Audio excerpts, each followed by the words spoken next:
Ladies and gentlemen, welcome to another edition of NASCAR Chase for the Cup 2005.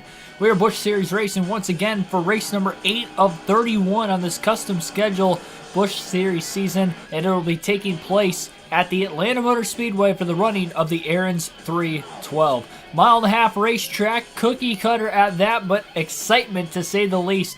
Atlanta was host of not only a bunch of close finishes, but great races in the late 90s into the early and mid 2000s, and I think we're going to have another great race today on the fastest mile-and-a-half on the circuit. Like, share, and subscribe for more daily NASCAR content as we get into this live commentary, full race, live stream race, NASCAR video game style. Classic NASCAR video game style here tonight. We'll be doing live commentary once again for the actual races this weekend at the Las Vegas Motor Speedway, as we will have our live commentary of the Cup race tomorrow at 3:30 p.m. Eastern Standard Time, with our pre-race starting at 2:30 p.m. Eastern Standard Time, and excluding with the post-race about a half hour after the race is over. So all day streaming tomorrow for the Cup race at Las Vegas. Can't wait for that, to commentate the race to you guys like I did for the Busch Clash a couple weeks ago, like I did numerous times throughout the course of last year. First points race of the year in which I will do that, and we have 19 more total still to go, so can't wait. As far as that goes, there's the intro. I didn't mess up like I did last night. Let's get tonight's race underway. No practice, no qualifying for our driver, Greg Biffle, coming in off a win at the Dodge Raceway, getting a max points day in that race, and now Greg Biffle sits with back-to-back victories, 5 total on the season coming into this one here today. Dark Crypto, King Brutus, welcome to the stream, and many others, welcome. Hopefully you're enjoying the Xfinity race if you're watching that right now. We were going to wait it out. That's why the start time was 7 p.m. tonight, but unfortunately they had a rain delay, so they are currently finishing their races. We are starting ours. Green flag is in the air. Manny Brown in the 83 car will lead the field to the green, and we're underway at Hot Atlanta. Quickly 3 wide, at least towards the back of the pack off the exit of turn 2 as they roar down the backstretch into turn 3. Manny Brown going to lead his way around and try to lead this opening lap of the race. Couple cars on that third lane up towards the outside. Contact, it looks like in the middle of the pack. Saw some sparks flying off the exit of turn 4. Biffle going to go 3 wide on his own down to the bottom into turn 1 as well. And hooks the white line beautifully all the way through the middle and to the exit of the corner as he's able to gain a bunch of positions. More contact now off the exit of turn 2 between Jimmy Hill and Ashton Lewis towards that outer lane. Mike Bliss going to move up a little tight. Nearly gets into Wally Renshaw in the 106. Bunch of cars still moving wide. 2 laps in so far, caution free, but a wild and chaotic start to this race. 312 miles, 202 laps is the scheduled distance, which could make for a fuel mileage race with the weird distance in tonight's race, especially if it goes caution-free. Biffle's already up 13 positions from the start of the race. He's on the outside as he slipped up the track. Contact gets into the wall, and a little bit of contact with the 63 car behind him. Greg Biffle was able to check up in time before running into the back of his teammate, but he lost a lot of ground. While the 2 Roush cars get into a little bit of a potential issue as we stay green, it's Mark Martin, another Roush car, who will take the lead that last lap, getting 5 bonus points of his own. Tim Irvin, welcome to the stream as well. It is the King Dog.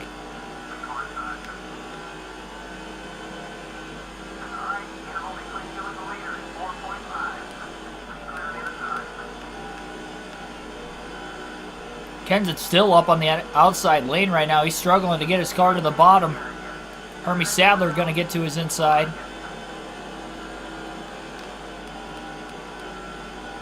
Biffle on the comeback trail. Kind of overdrives turns 1 and 2 a little bit. Clip that white line. There has been a lot of 3x3 racing in the opening 5 completed laps now at the Atlanta Motor Speedway with the Busch Series tonight.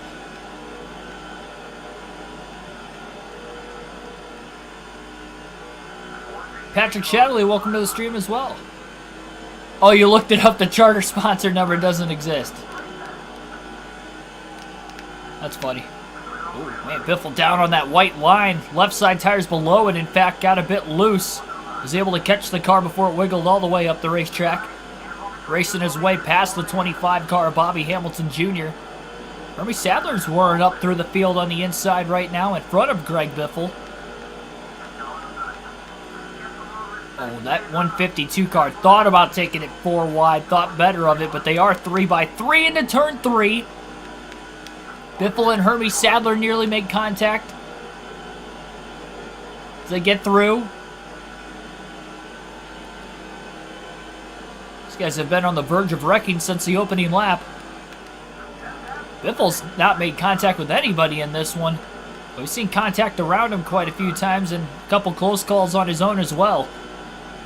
This 60 car is fast early. At 8 laps, he's already passed half the field.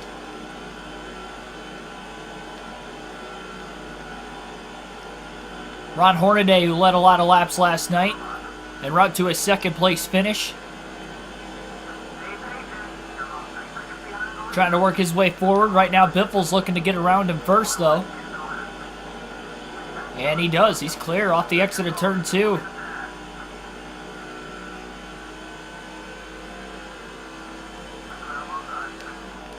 Oh, bad block by the 63. He gets shuffled to the outside. Really nothing Biffle did wrong there. He already had his nose underneath into turn 3, and 63 car just didn't see him there.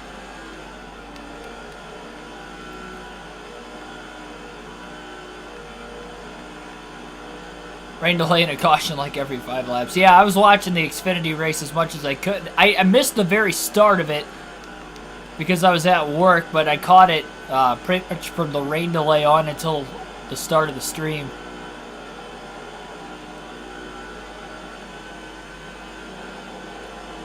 I was expecting this race that race to be over with right about the time I was starting this one tonight. That's why we were going with an hour later, 7 p.m. start time compared to the 6 p.m. start time. But the rain delay kind of pushed things back. For the Xfinity series, we're going on as planned.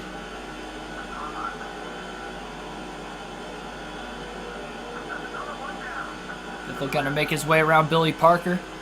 Trying to get his way underneath the 12 of Tim Fedewa. Fedewa really pinching Biffle. Biffle drives by. Quickly gets underneath Dale Earnhardt Jr. And now Blue Castleberry as well. Looks like Mark Martin's pulling away from the field along with whoever's in second place is right behind him in a 2-car breakaway. Ooh, Sadler. Sorry, that's David Stremme in the 32 car. Nearly got into the side of the 112, and now the 112 thought about going down to the bottom.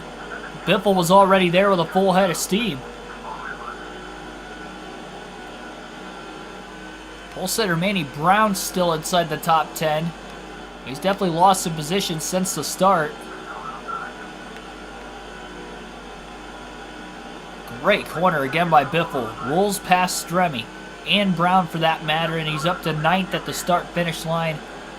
From 43rd starting spot, dead last to 9th rather, in 14 laps, and looks like we potentially had trouble off the exit of turn 2. But we stay green. It looked as if there were some cars that got into the wall the last lap, and that smoke was from the aftermath. What is going on down in the chat? We have not seen a bot like this in quite some time, but we have it once again, unfortunately, here tonight.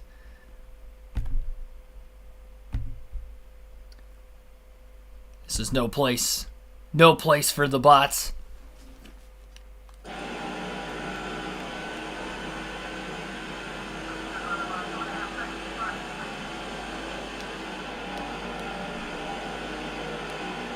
I've been seeing bots like that in other comment sections recently, too. Not during live streams, but I've been seeing it. Like, I watch pro wrestling. I'll see bots exactly like that on some of the videos WWE uploads of, like, their highlight videos and stuff. That's really about the only, recent uploads from WWE I watch. But I've been seeing bots like that there, too. Which is, like, the first I've seen it personally for myself on other channels. Like, I've seen bots on other channels, but not the perverted ones like that. But now I've been seeing them everywhere recently. I don't know if there's anything YouTube could do about it. You would think YouTube could do something about it, but are they going to? If they're, I mean, think about it. WWE's YouTube channel has like over 80 million subscribers or something like that, or 8 million subscribers, whatever the number, subscribers they have. It's a lot more than mine. So me asking, you know, them for help to get rid of bots like that, I'm probably a lot lower on the pecking order. Biffle got a little wiggly underneath Terry Cook in the 10 car. Trying to make a pass for position.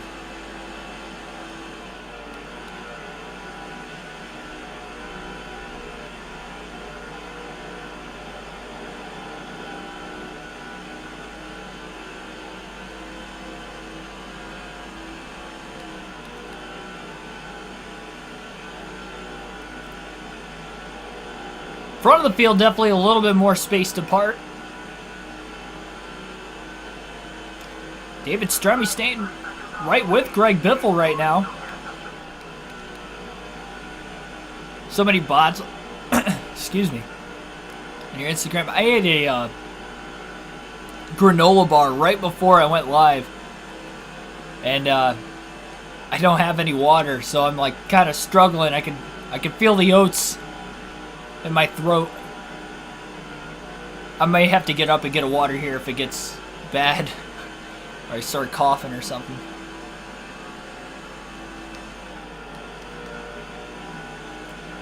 Fake accounts. Yeah, I'm not really on Instagram enough to really have, or at least notice any issues with that. But I've noticed on other YouTube channels, there's people are calling them like sex bots in the comment section. I don't know why. Like I don't know how they become a thing.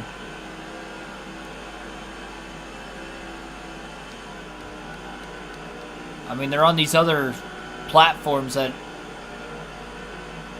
you know, have millions of subscribers. And are probably ran by more than just one person, like WWE's YouTube channel. I guarantee there's a good number of people that are in charge of running that program.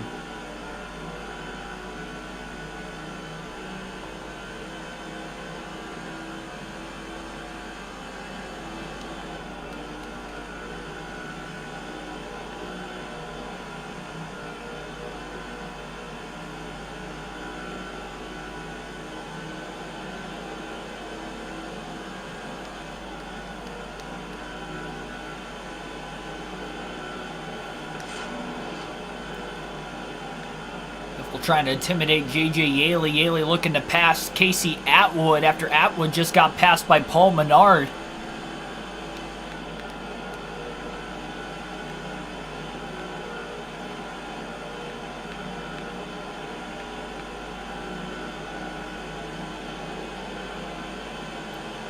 Atwood looking for the crossover to the inside of Menard into turn 3.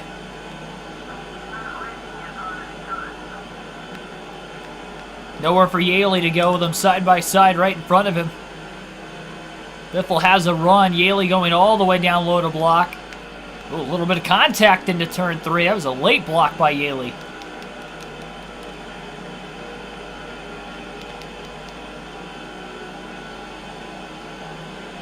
And Menard with a double crossover of his own, it looks like.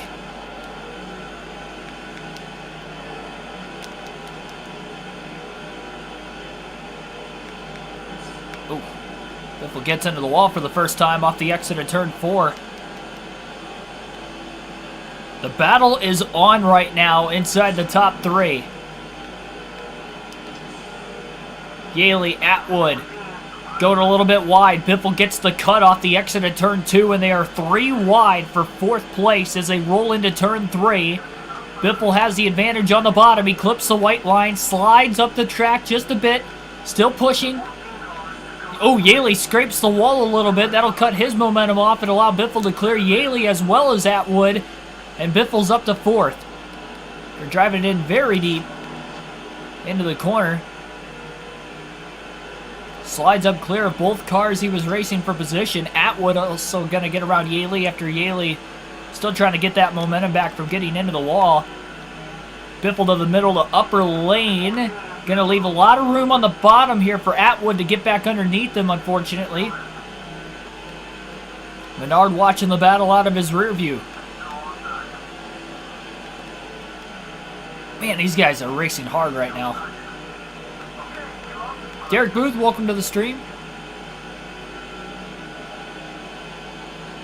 Yaley also trying to get back around Biffle, not going to happen. Biffle down to block Yaley into turn 3.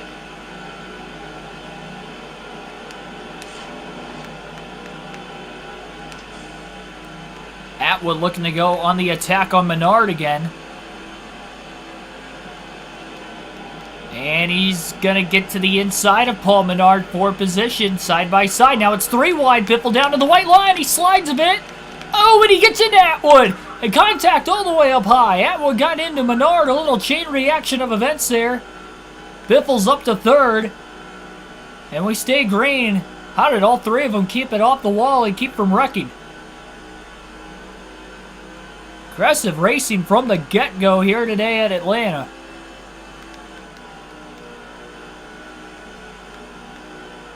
We still have a long ways to go. We're just getting started.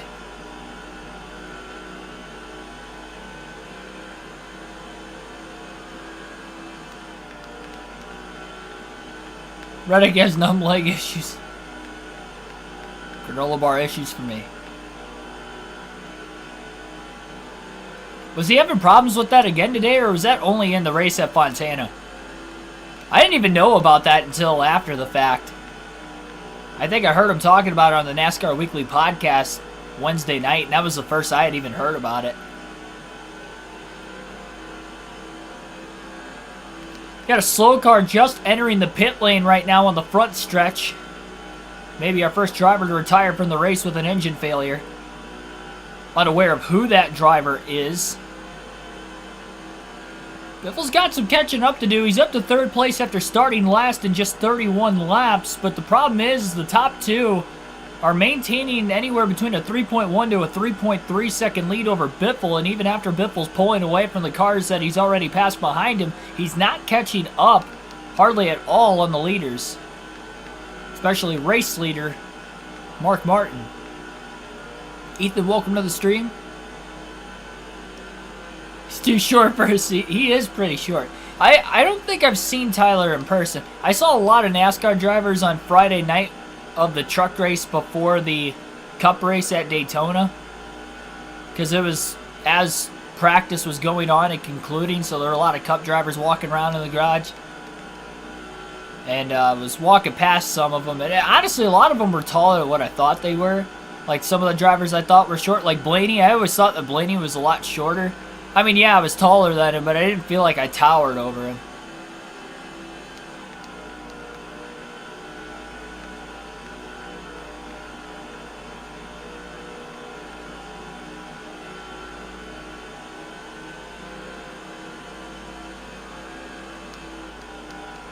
Oh, I didn't even know that Zane Smith got disqualified last night.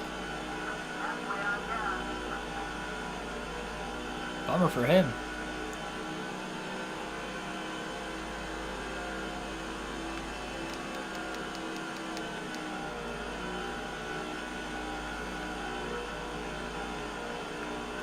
Oh, they got a new seat for him.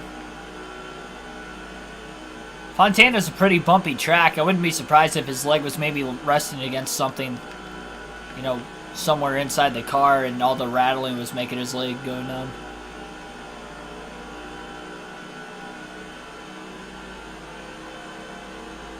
Taller than him, and you're only 5'5". I think he's 5'2". Is he actually only 5'2"? That's crazy. Oh, lug nut. That's unfortunate. I didn't know they could DQ him for that. That must have been a rule change for the Xfinity and the Truck Series. I would imagine you probably have to have a few of them loose.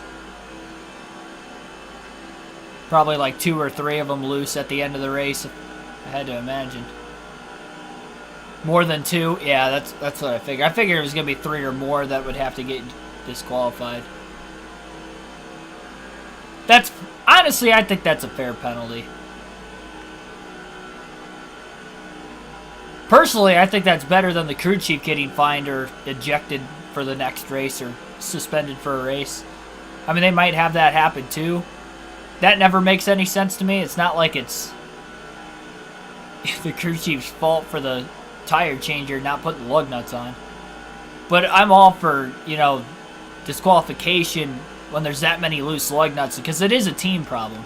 Yes, it was just the tire changer that made the mistake, not the driver, but it's a team effort at the end of the day. So that must have been a rule change, though, because before last season, I don't think they disqualified him. Usually that happened. They came down harsh with, like, the fines and stuff. I think it was a $100,000 fine, and the crew chief and the car chief was suspended for the next race. I think at least when practice and qualifying was going on, you would miss, like, the first 15 minutes of practice or something when it was a hour-long practice or half hour or whatever it was.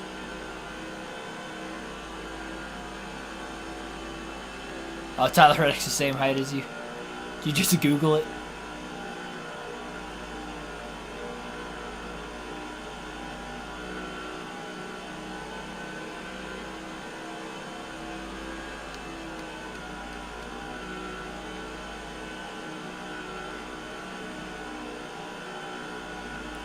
Biffle's closing in as the run gets a little bit longer. They are just past halfway on fuel. Biffle hit about halfway at lap 33. In order to be able to make it on just 3 pit stops in today's race, or I should say on 2 pit stops in today's race, they'd have to go roughly 67 to 68 laps on fuel. As of right now, Greg Biffle's pacing to only go 66 laps on this opening run at the furthest, which would put him, if he ran, say, 65 to 66 laps on these first 2 fuel stints of the race, and we stay caution-free, it'd probably put him anywhere between 3 to 5 laps short on fuel, or 3 to 6 laps short on fuel at the end of the race. So that is something to keep an eye on if we do go caution-free. And although in the Cup Series side of things, we haven't had a caution-free race through the first 7, through the first 7 Busch Series races, we've had 2 races already go caution-free, so it's not out of the realm in the Busch Series that this thing could go without a caution. Now, the racing's been very aggressive from the start. Surprised we haven't seen a yellow in the first 42 laps. But then again, 42 laps have already clicked by with this fast race pace.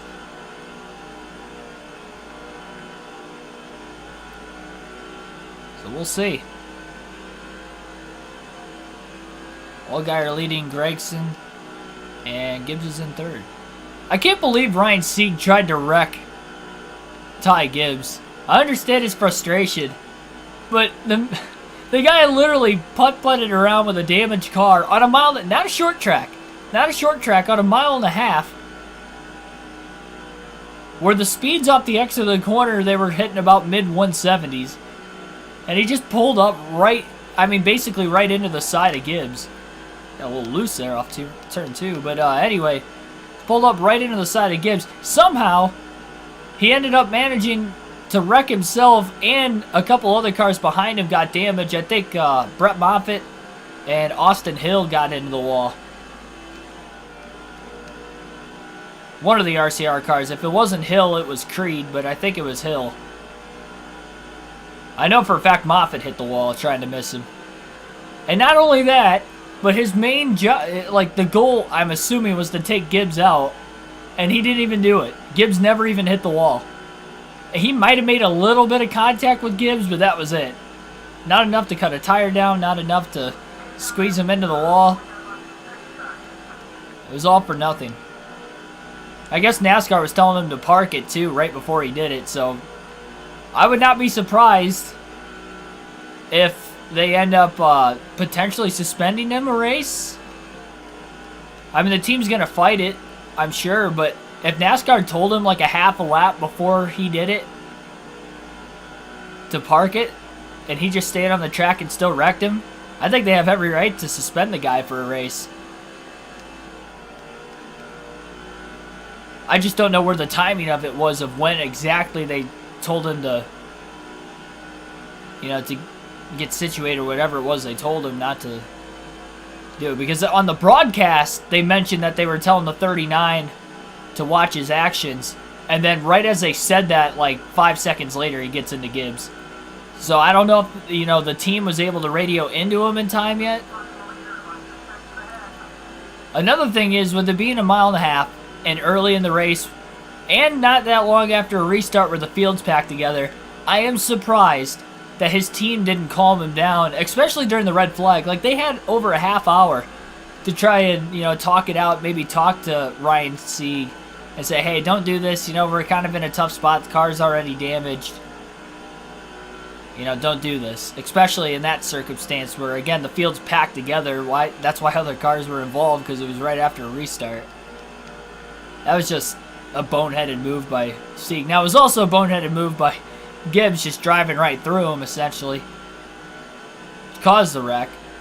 Gibbs wasn't trying to wreck him, I get that, but, I mean, he just... there's no point of on lap 5 racing as hard as he was and getting into his left rear, trying to push hard in the middle of a corner to get underneath him when he was loose and tagged him.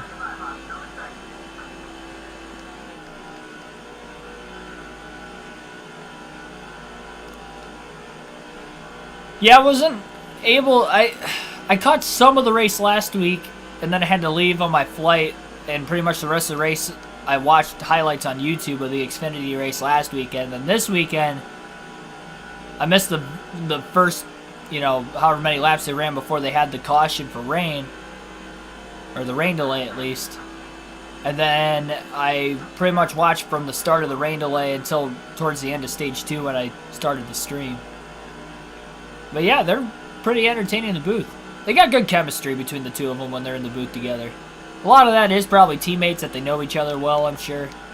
They're in team meetings all the time with one another, so they're comfortable with one another. Yeah, they do a pretty good job.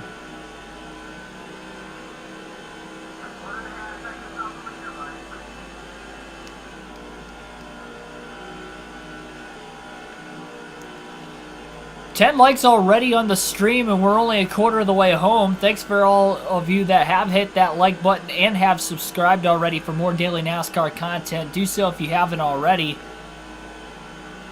We'll be doing live commentary of tomorrow's Cup Series race at the Las Vegas Motor Speedway for the running of the Pennzoil 400 2022 edition. Pre-race, post-race also included in separate live streams, both just before and immediately following the race. Oh my gosh, this is the second time this bot has come through here. I want to know what is going wrong. Report. It's the second time I've seen this bot.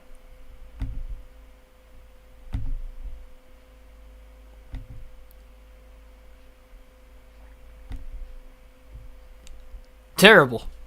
Shield your eyes, kids.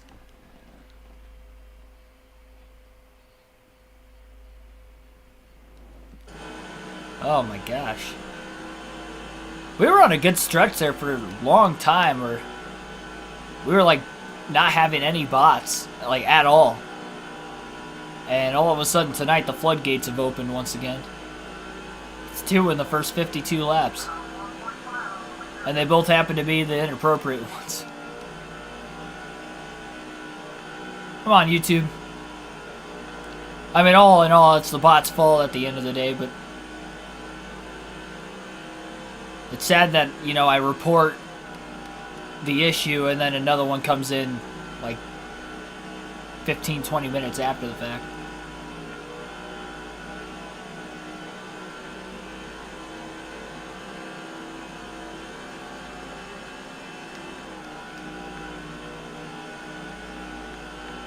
At least if the bots are going to come into the stream, at least the least they can do is hit the like button. At least help me.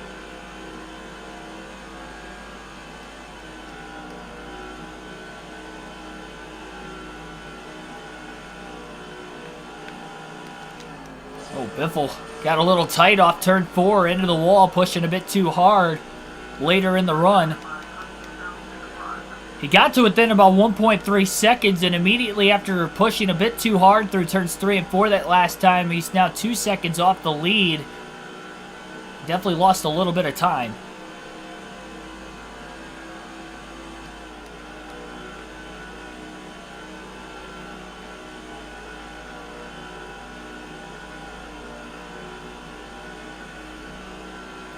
Handling-wise, though, of this 60 car early on, it's pretty good.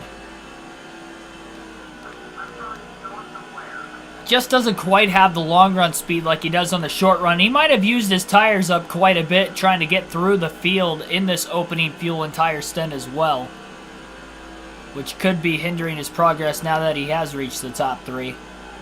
But the top 3 are light years ahead of the rest of the field right now. These have to be the 3 best cars early on. And Mark Martin's led all but about the first 2 laps of this race. 2 to 3 before he took the lead. But of course, one of the cars trying to run him down is his teammate in 3rd place, Greg Biffle. Tires starting to slowly wear out as well. Both right sides in the yellow, the left front down in the yellow, and I'm sure the left rear will get there very shortly as well.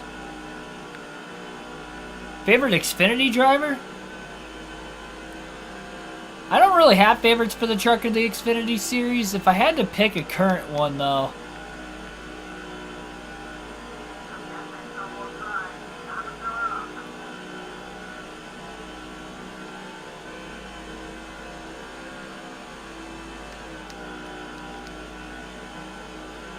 I gotta say Noah Gregson's pretty fun to watch.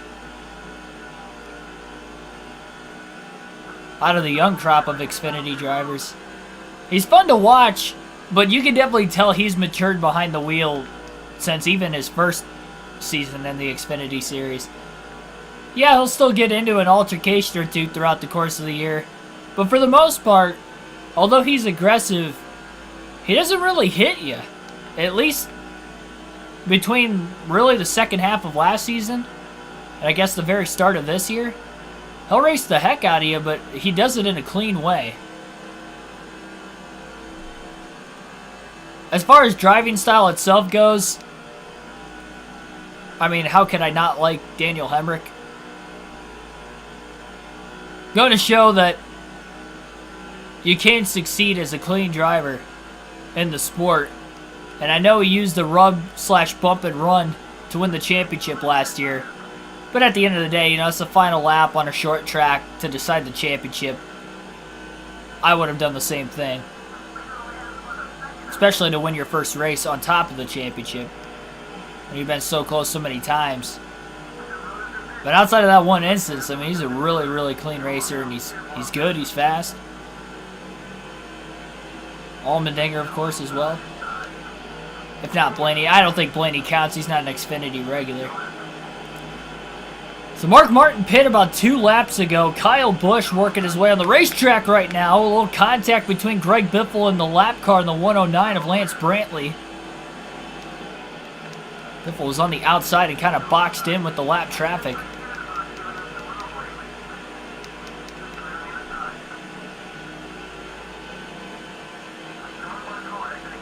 Biffle trying to push this fuel tank as far as he possibly can. And Kyle Busch going to stay out of the pits at least one more lap. Martin being the first of the leaders onto pit road's going to be interesting as far as who's going to cycle to the lead. What is going on? Oh my gosh. I mean, this is just ridiculous at this point. Like, how many times do you have to report?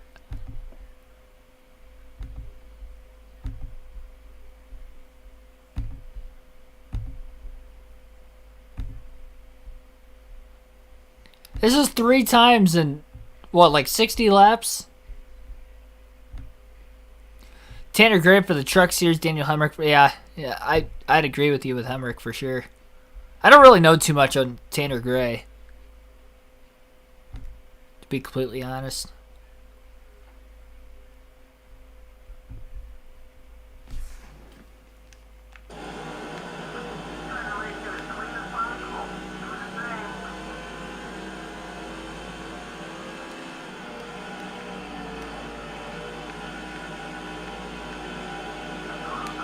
Kyle Busch going to pull into the pit lane. That's going to give the race lead now to Greg Biffle off of turn 4. This will be 5 bonus points for the Biff.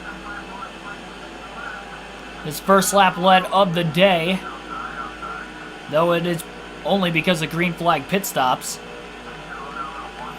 He's got these lap cars on fresh tires trying to get around him right now as well. He's going to be on the outside into turn 3 with one car trying to get up to speed on the bottom. Definitely going to get boxed in, it looks like, off the exit of turn 4. He might get into the wall. Nope, just got away from it in time. Another car to his inside, lap 65 at the start-finish line. And Biffle will pit this time by having used quite a bit of brakes to keep the car on the bottom, keep from sliding up the track on these old tires.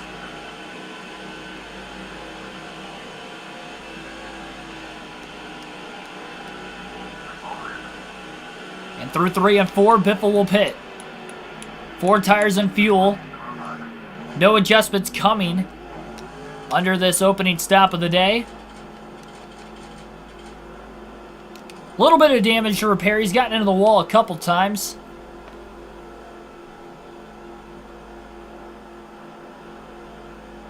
Oh, drag racer? Is that what you mean by straight liner? I think I might have heard that, now that you mention it. Mr. Clean Crew going to work on the number 60 of Greg Biffle.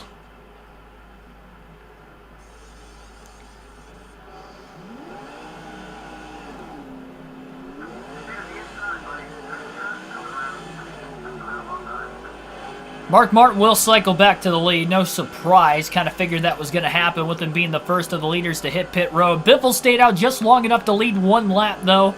It's enough for him to get 5 bonus points. And then decided to pit, but he goes from about 1.8 seconds behind Martin when Martin pit to now 3.6 seconds off the lead as he gets up to speed through turns 3 and 4.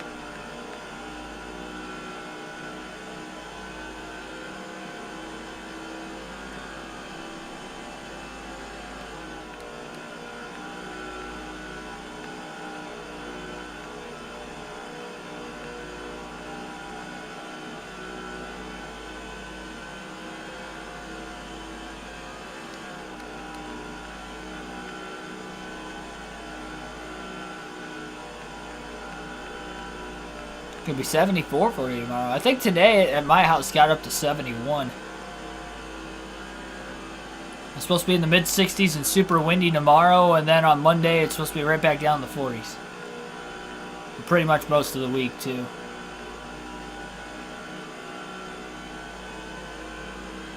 But yeah, it was really nice outside when I got off work. If I lived close enough, I would have walked home, but it's about a 35-minute drive, so I knew that I wasn't going to walk. At 35, 40 miles away.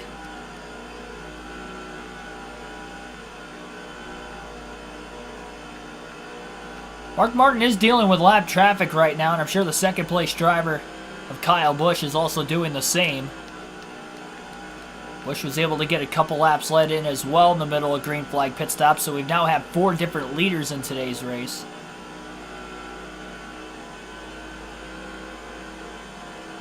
I think our viewership is hurt tonight because of the Xfinity race going on currently. I would not be surprised. I didn't plan on doing it during the Xfinity race, that's why it was a little bit later start time tonight, but because of the rain delay during the Xfinity race, it's going to run into the start and probably the majority of this race here today. Guys will have to keep me posted down in the chat on who's running well and who potentially is going to go on to win when it gets down to the end of it.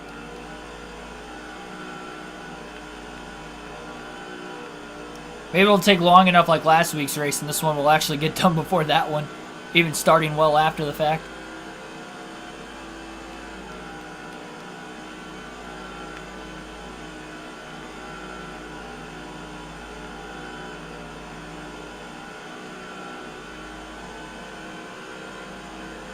Yeah, I heard it was snowing there.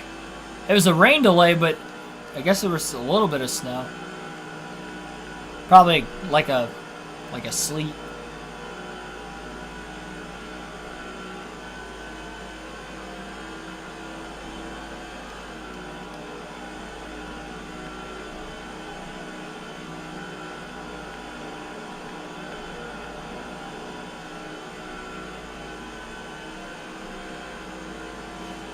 I think Mark Martin pitted about lap 59, if I'm not mistaken. Biffle pitted lap 65. So he has about 6 lap fresher tires than Mark. Once they get about 12 laps into the run, those tires will even out. It's going to be a little harder for Biffle to close in. Biffle does have a better short run car as it is, it seems like, compared to the rest of the field. But the long run is where he, I wouldn't say struggles. He's still got a top 3 car in the long run, but he's not as fast as Mark Martin and Kyle Busch ahead of him. And speaking of Kyle Busch, he has ran him down as they enter into turn 1. About 2 seconds off the lead still. Biffle has closed on the 5. And he's trying to get around him. Big run into turn 3. Looks to the outside. Cuts down in the middle of the corner. Busch slides up a little bit wider. Biffle not clear yet. Now he is with a block at the start-finish line. Biffle's up to P2. Allgaier still winning with 30 to go. Yeah, Gragson looked strong early on. Sam Mayer was doing really well too when I was watching. He was holding his own. Granted, that was the car that also won the fall race at Vegas last year with Josh Berry, but still. He's obviously, I don't care what the car is, if you're running well, you're running well.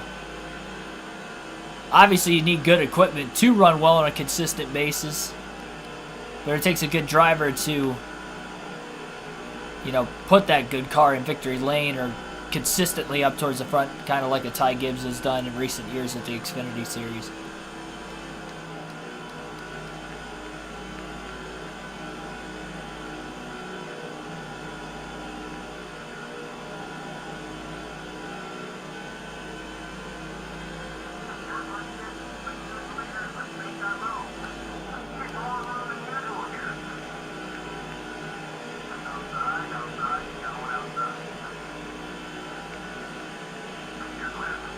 It definitely seems as if Mark Martin is struggling through the lap traffic just a bit. Biffle also closing in on him now.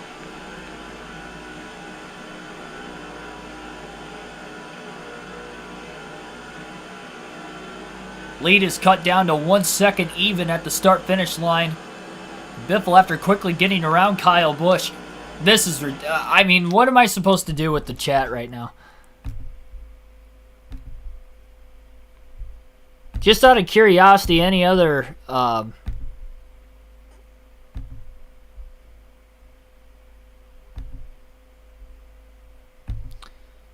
any other moderators in the chat try to report these bots? That's literally the same one from like 2 minutes ago. Same exact one. That's the 4th time. We've never had, I don't think we've ever had more than twice where we've had, you know, this bot. And usually even twice is kind of uncommon. 4 times. And the weird thing is too, or I should say the even crazier thing is we haven't had like any bots. Now I know I didn't stream much last week or the week before, but it's probably been a good month because I can remember even maybe it's probably been a good 4 or 5 weeks since the last time we've had bots like that. Bad idea of pausing it in the middle of the corner, but I kind of had to do so. Tristan Heidenkamp, welcome to the stream. Keep reporting on. Thanks, guys. Yeah. I don't know I'm reporting them. I'm literally hiding them, and they still come up. Even with the same name. I don't understand how that's the case.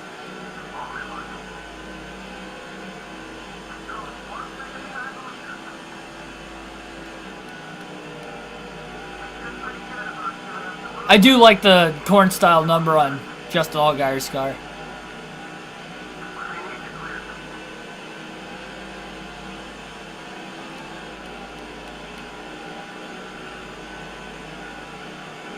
Great car in general, too, yep. I've always thought he's had probably some of the better Xfinity Series paint schemes.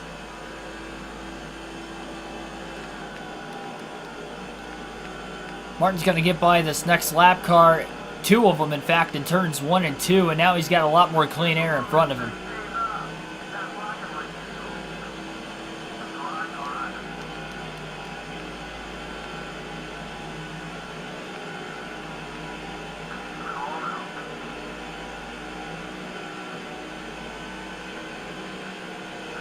Looks like Dwayne Borland, I believe, was the lap car that has gotten past that last lap in turns 1 and 2 by Martin. He's going to cross over Martin. Never mind, it's the 131, not the 135. So that is Drew Campbell, not Dwayne Borland. And Campbell rather, is holding up Mark Martin quite considerably right now. That's going to allow Greg Biffle to close in, and off of turn 4, the lap car pulls up in front of Mark Martin. Biffle will steal the lead at the line, and now he's going to use the lap car as a pick. As he led that lap by about a half a car length, Martin drops down to the bottom behind Biffle. It's too late. Mark Martin gets held up big time in lap traffic, and Biffle, in a matter of 2 to 3 laps, is able to close from 1.2 seconds off the lead to taking the lead away, and now he's got the clean air. As the first lap, Biffle had led outright today. The only other lap he led prior to that in the first 81 laps was right before he hit pit road. He stayed out long enough to get 5 bonus points for leading just 1 lap, as he was one of the last cars to hit pit road during the green flag stops at lap 65.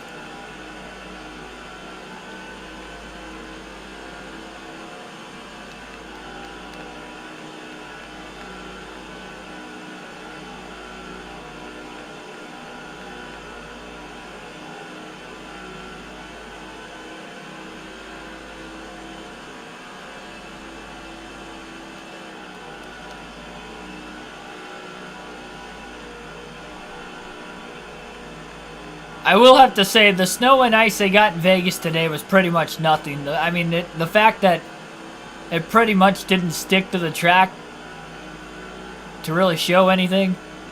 I know this is coming from a Midwesterner that sees snow on a regular basis and cold weather on a regular basis. That was literally nothing. Like, they could have blanketed the track if it really wanted to. Then we wouldn't have had any resumption of the race today.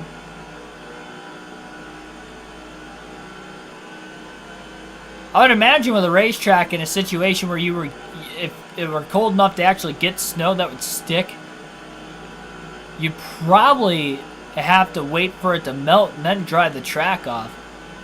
I don't think you could just throw salt on it like you would a normal road. I just don't think salt with these race tires would be a good combination. Probably be like, especially at these speeds and driving on marbles.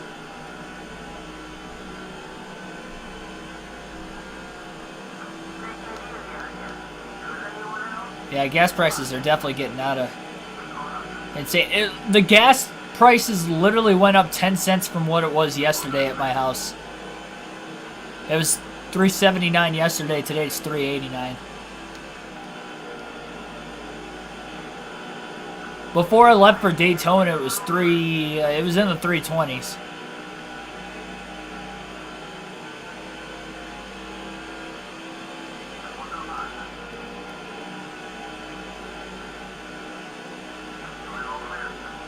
Biffle got around Mark Martin. He's really pulling away. The 60 team never made any adjustments during that first stop of the race.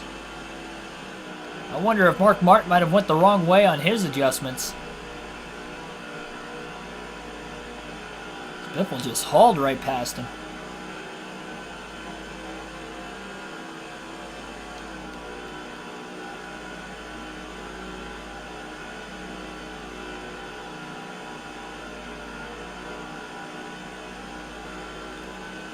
.2-second lead will alternate through the different camera angles for the first time in the race today.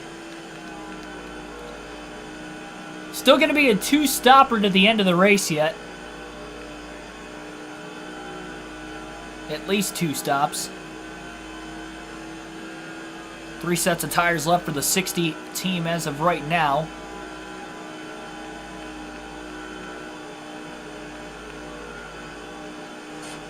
Gets into the wall a bit off of turn 4.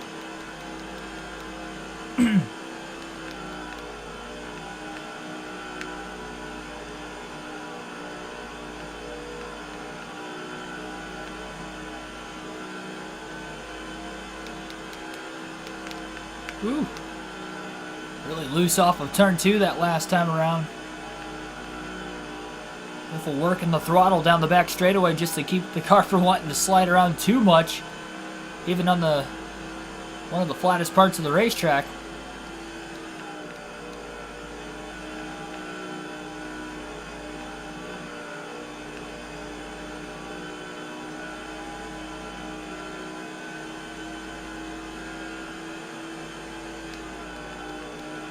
$4 here in Maryland. $4.50 on the west coast of Maryland. Jeez.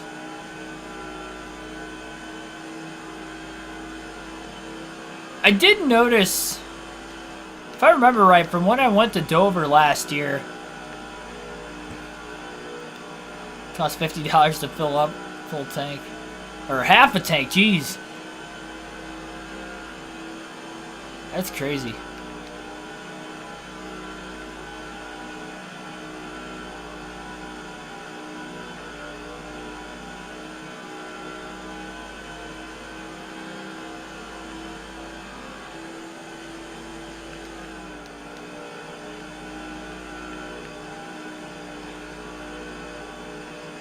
Now, Biffle's obviously showing good speed here. Again, he seemed to have the best short run car during the first run. I'd say that's definitely the case during the second run as well. But as the long run played out, remember, he was unable to even get to the lead during that opening run of the race. So it'll be interesting to see if he's going to be able to keep enough of a pace to stay ahead of Mark Martin, or is Martin going to be able to run him back down as this run carries on. Because right now, it seems as if Mark Martin's starting to close back in on him. Now that both of those two drivers not dealing with any lap traffic. Wow, almost $6 a gallon. Jeez. I know you're in California, but still. It was pretty much $5. Most I saw when I was in the LA area this last weekend. It was pretty much $5.10, I think, was the most expensive I saw.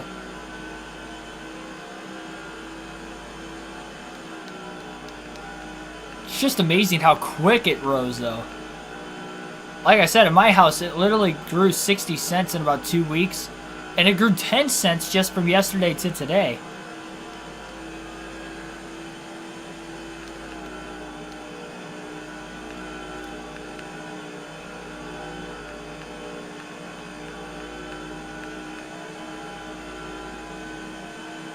Just move at this point. It can only go down from here. Well, the prices can go up, but the cost of living, I guess, could go up. Down meaning downside, I should say, for clarification.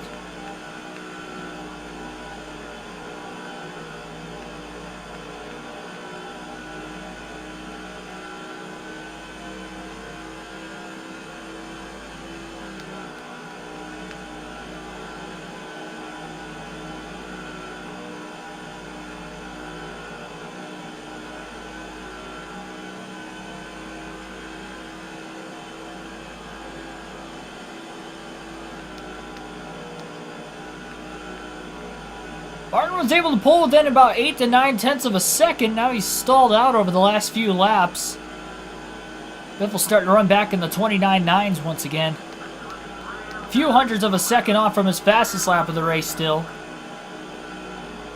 Halfway on fuel at lap 98 currently for the Biff.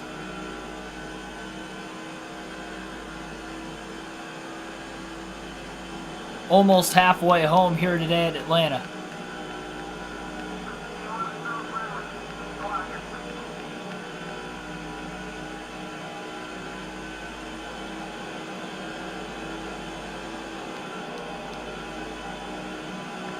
That is also true, Tim. Just wait till we get to, like, traveling season.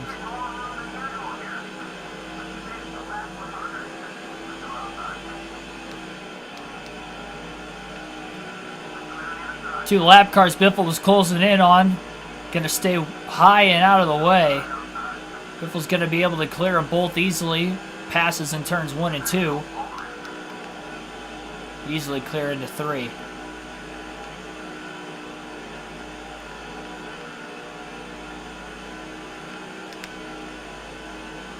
If we got a little loose off turn 4, had to feather the throttle once again to just try and keep control of it.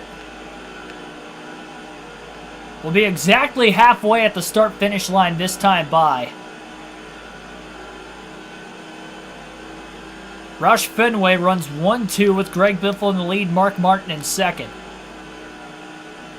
The lap car of Jimmy Hill in the 116 is battling Greg Biffle as we speak. He's going to get to the inside. Biffle stuck on the outside. And this is not where Biffle wants to be, is having the lap cars race him hard. That's how he got to the lead on Mark Martin a little bit ago. Big slide job by Jimmy Hill. Biffle to the inside, trying to cross him back over. Biffle pretty flat in the 3. Now he slides up clear of the 116. And Jimmy Hill gets into the wall off of turn 4.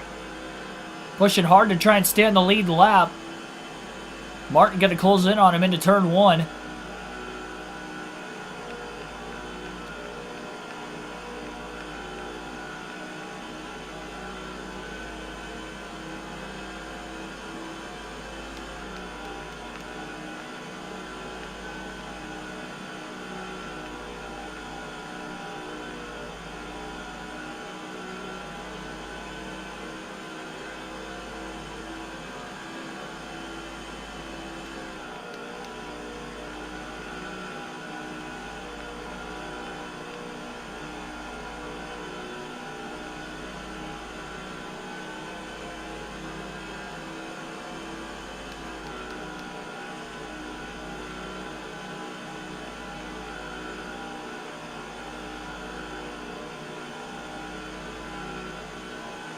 The race at Las Vegas looks like I-90.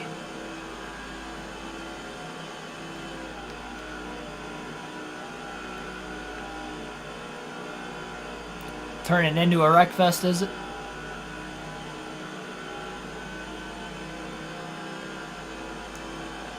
Mayer hit the wall hard, another caution. Ah, that's a bummer. He was having a good race. Is it his fault? Somebody else get into him. Tell you what, that truck race was ruthless last night with the aggression.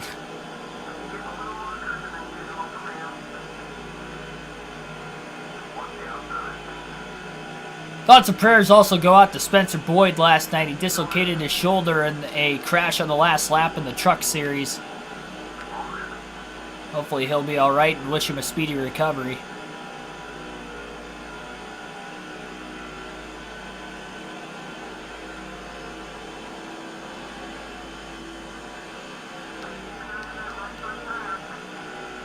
Oh, 19 hit him.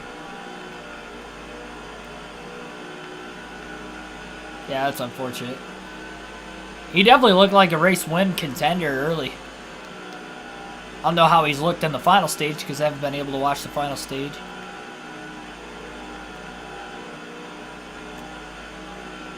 Biffle's still managing anywhere between a 6 to 7 tenths of a second lead. There's one lap car between the top 2 right now. But again, Biffle's tires are wearing out quite a bit. Obviously, everybody's tires at this point in the run are wearing out quite a bit, but Biffle's not as fast on the long run. More of a short run car.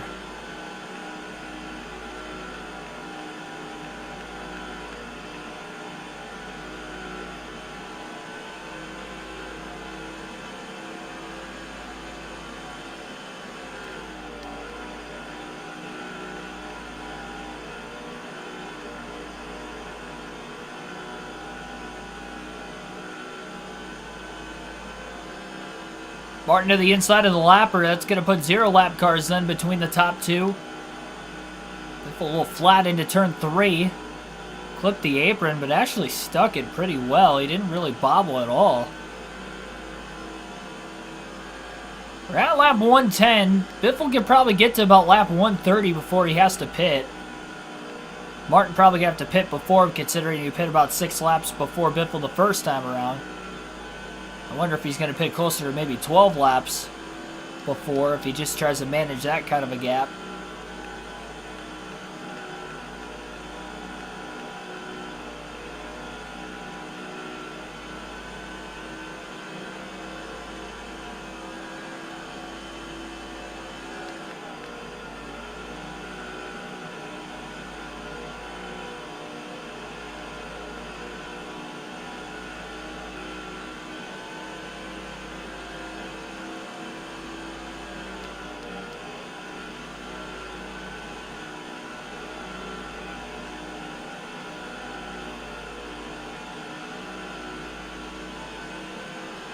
Martin still closing in on Biffle at lap 112.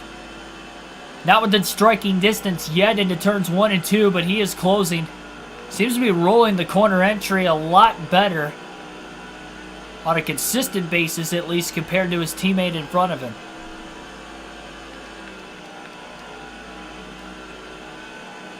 You can see he's hooked to that white line. Biffle's struggling to try and get it down there. Martin with a much lower exit to turn 4 as well, and he is charging after Greg Biffle for the lead. He might have a chance to get around him this time. Into turns 1 and 2, Biffle trying to get to the bottom. Had to back the car up a little bit more to do so, putting the dirty air all over the front bumper of Mark Martin's race car. But Martin seems to be faster at this point in the run as we get closer to those pit stops. Martin drives it in deep. Biffle slides up the track, and here comes Mark Martin to the inside for the lead. Biffle will lead this lap at the line as well. It's pretty close on laps led between both Martin and Biffle right now. I think Martin's got the edge so far. Can he clear Greg Biffle? Biffle trying to pinch and side draft him. It's going to be tough with a tight race car. It's also going to be tough to hold the outside with a tight car, but Martin is not clear yet. Still side by side into 3. Biffle all over the right rear quarter panel of Martin. And these teammates are going at it right now, but they're racing clean, and Martin's clear off of turn 4. And the veteran and former multi-time Busch Series champ ahead of another former Busch Series champ. Martin going to go up the track now. He goes a bit wide. Biffle crosses him over off turn 2. The one time Biffle actually got the car to turn. And now it's Martin trying to side draft Biffle in the backstretch as he pinches him into turn 3. Biffle slides! Keeps it off the 9. There's a big slide from Greg Biffle as he got pinched down off the exit of turn 4. I should say in the middle of turns 3 and 4 pretty heavily. And these teammates are racing hard right now, but they are racing clean. They're staying off of one another. It's what you like to see. Oh, looks like we have... Oh, never mind. That was a smoke from Biffle the lap before. I was going to say, I think we had trouble, but... A little aftermath smoke, I guess.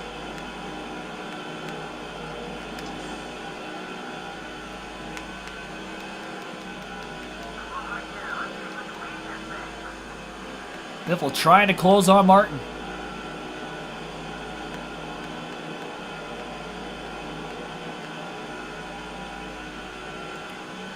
Biffle holds the low exit to turn 2. He'll beat Martin to the bottom into turn 3, side by side again. Martin gives him a lot more room this time. Biffle slides in the middle of the corner. Up the track he goes. Oh, Martin's in the wall off of turn 4. And Biffle will pull away. Lead change once again. Clean pass by Biffle. He was clear. Clean pass off turn 4 at the slide job. And Mark Martin got a little tight when the 60 moved across his front bumper, and into the wall went Martin. And now he's about a half a second off the lead. Tiny Buchanan in the 113 car going to go a lap down in turns 3 and 4. Biffle will slide up clear of him easily. And now Buchanan gets into the wall off turn 4. Everybody struggling for grip at the end of the tire stint.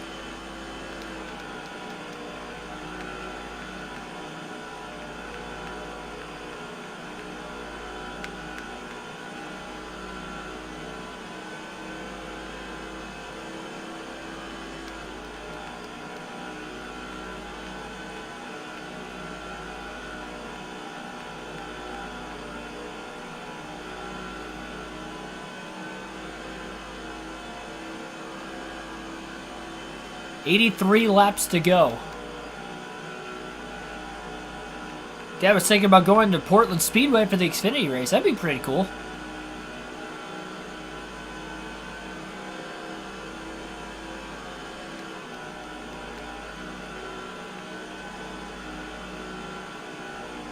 And we've got a lot of cars coming into the pit lane to start our second set of green flag pit stops in the race today, as we are still caution free at lap 121.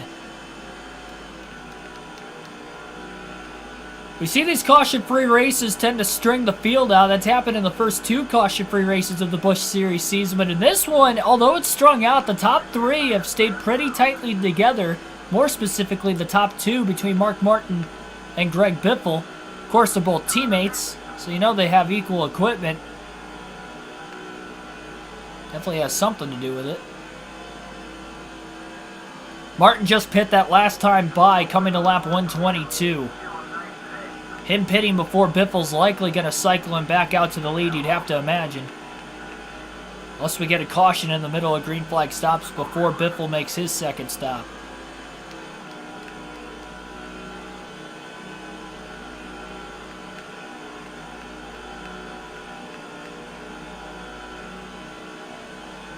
Well, if you're going to be your first NASCAR race in person, that's pretty cool.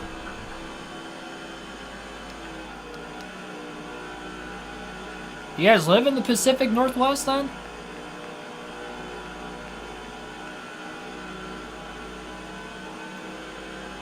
It's an awesome experience. I've been to road courses and ovals. They're both great. Racing in general is great.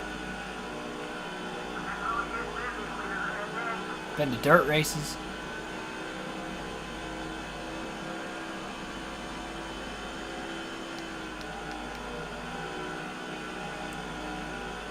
I believe that gap right now between first and second is Biffle back to Kyle Busch, if I had to guess. Busch only pitted a lap before Biffle, before the first set of stops. So Busch went 64 laps. Biffle went 65 during the first run.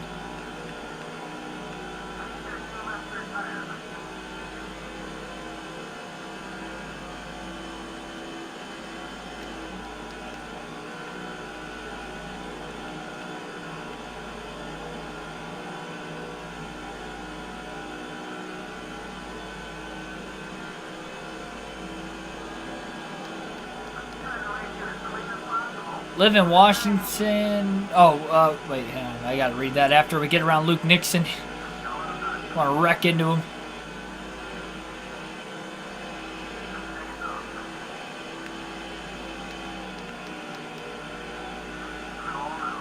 Biffle clear in the middle of 1 and 2 on Nixon now.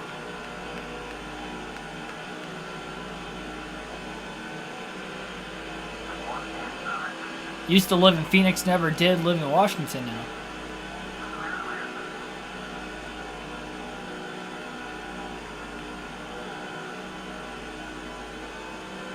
'21, 18, 98. Some other drivers. Oh, geez.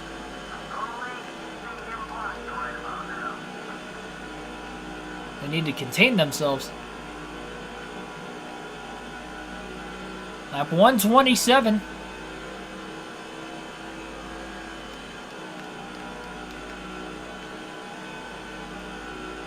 This is not going to be the final pit stop of the day for Biffle when he pits within the next couple laps. Lap 130 would be an even 65 lap mark in this run as well.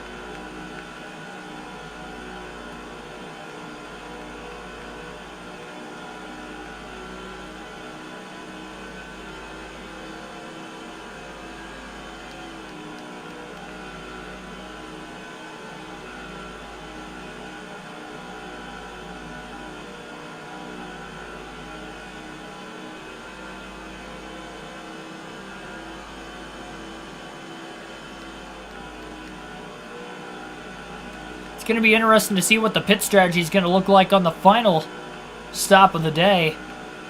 Biffle's got a 1-lap lead over the field right now as he's the last car on the lead lap that still has to make his second stop. He's not going to be able to make it on fuel.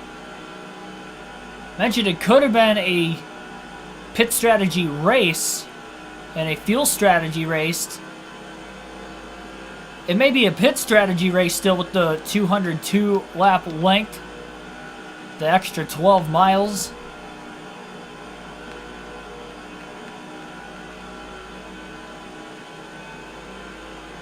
Biffle will pit this time off of turn 4 at lap 130. Cleared traffic to try and pull down. He got a little tight in the middle of the corner, but no lap cars directly behind him. And he'll easily make his way into the pits. 4 tires of fuel for Biffle. No adjustments to the race car.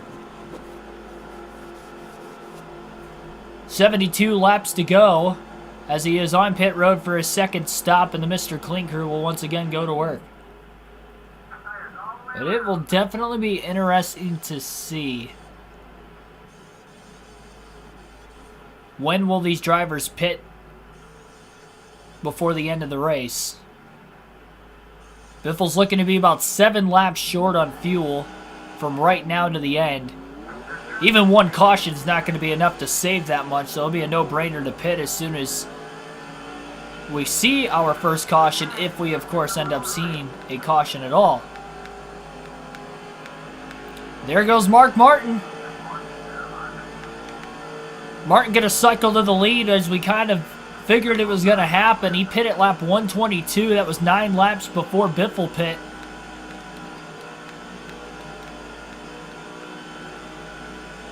Thing is, Biffle's got 9 lap fresher tires and he's up to speed and he's going to try to run Mark down. Biffle's fast on the short run. On top of the fact he's got a little bit fresher tires, he should get to Mark no problem. How hard will Mark race him, though, when he gets there?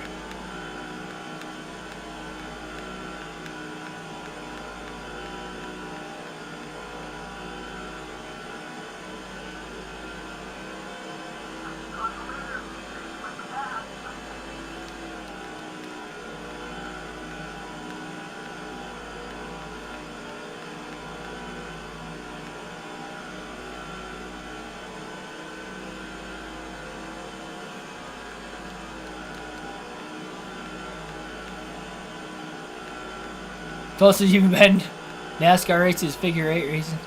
Yeah, I would imagine there's a lot of differences between the two of those.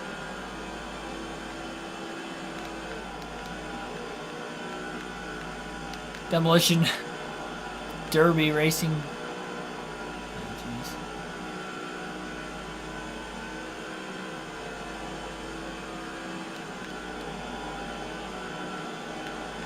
This 60 car's got a lot of grip.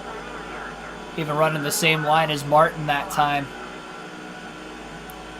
Through turns 3 and 4. Greg Biffle has closed.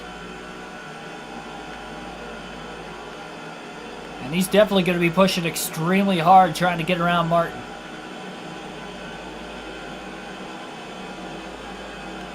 Pole sitter Manny Brown. Right in front of the top 2. Greg Biffle and Mark Martin.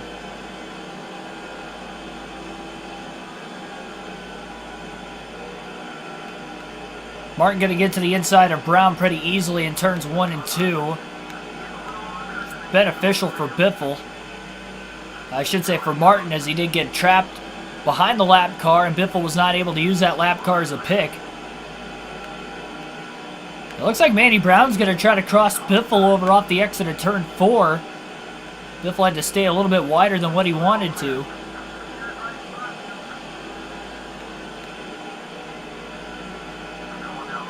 And again, Brown to the inside in turns 1 and 2. Beating Biffle on corner entry, so he's not able to get the car down to the bottom.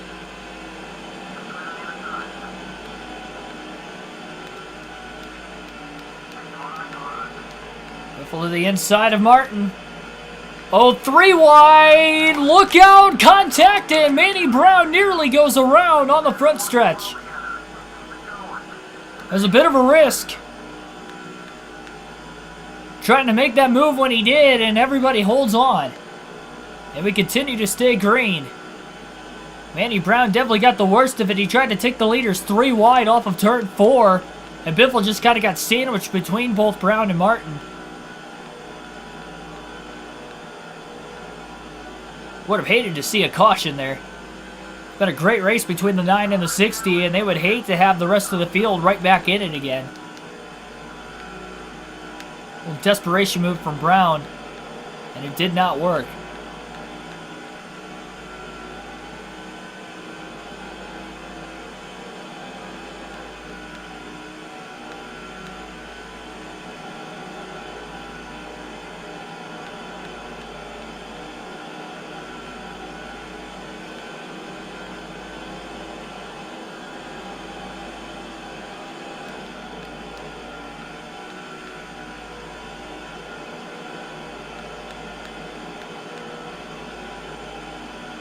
Biffle again is there on Martin. Look at Martin running off the wall quite a bit down the back straightaway. It's going to be tough for Biffle to get around him. He had a shot a couple laps ago, but Andy Brown kind of got in the way. We have some cars on pit road as we speak, trying to short pit as the window is open to the end of the race. Both Martin and Biffle driving hard.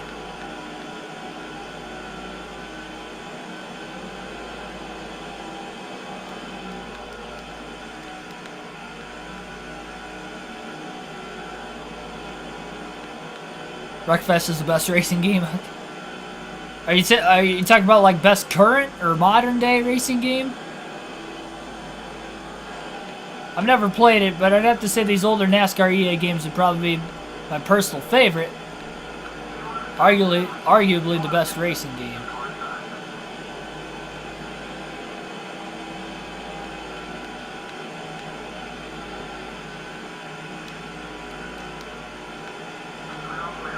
Jason Keller in the 22 car, getting up to speed on the inside of both Mark Martin and Greg Biffle right now.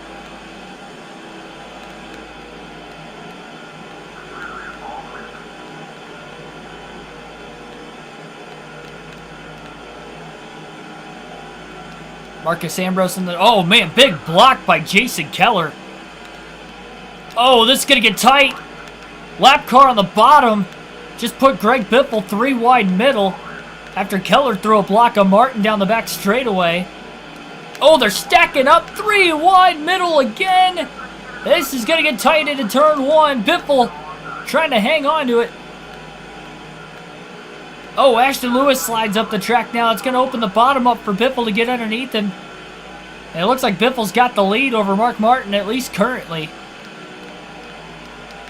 We'll see if he can lead back to the start-finish line as both Martin and Biffle try to work their way around the lap traffic.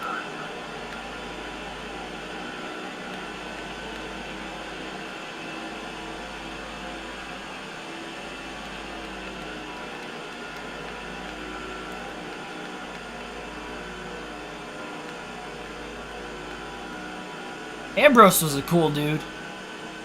The Tasmanian Devil.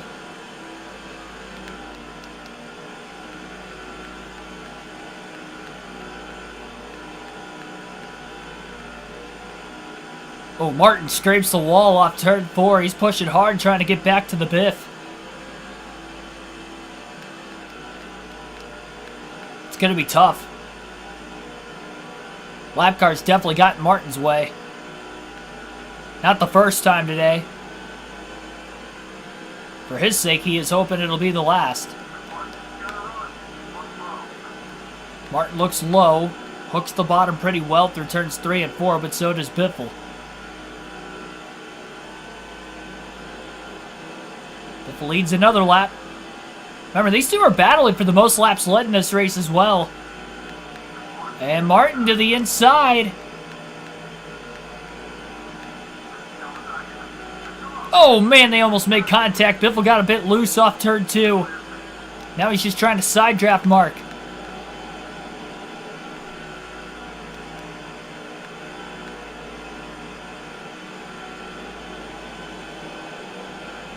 And Martin's back in the lead. They call it Hot Lantern for a reason, and the race is heating up, to say the least.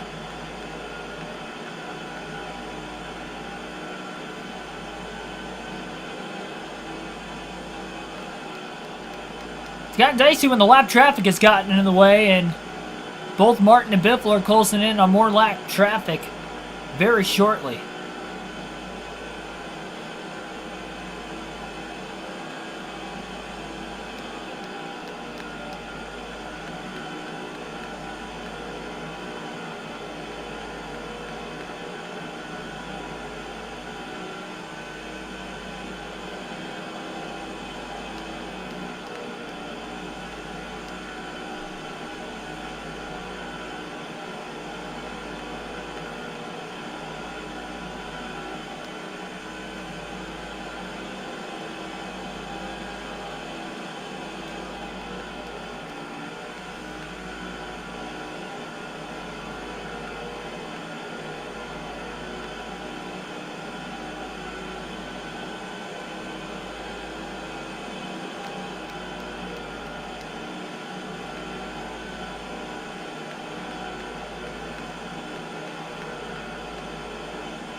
53 laps to go at the line that last time by. He's like 12 years old.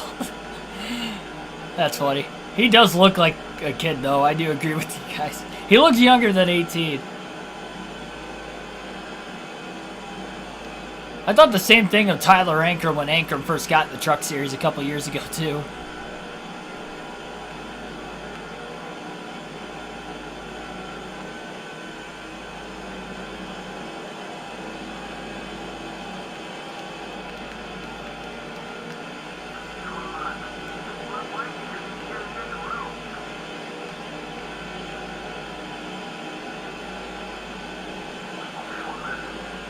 Again, don't forget, still one pit stop away from the finish of this race. So even though the 9 and the 60 are racing hard for the race win right now, or the race lead right now, still have a little bit to go yet.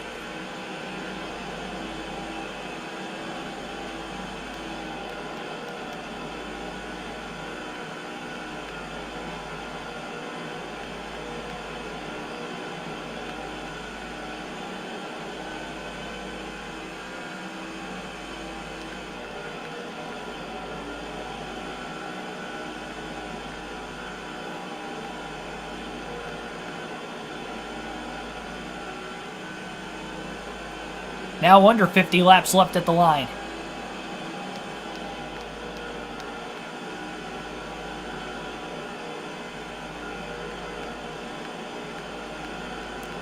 Biffle being somewhat patient, just kind of riding behind Martin.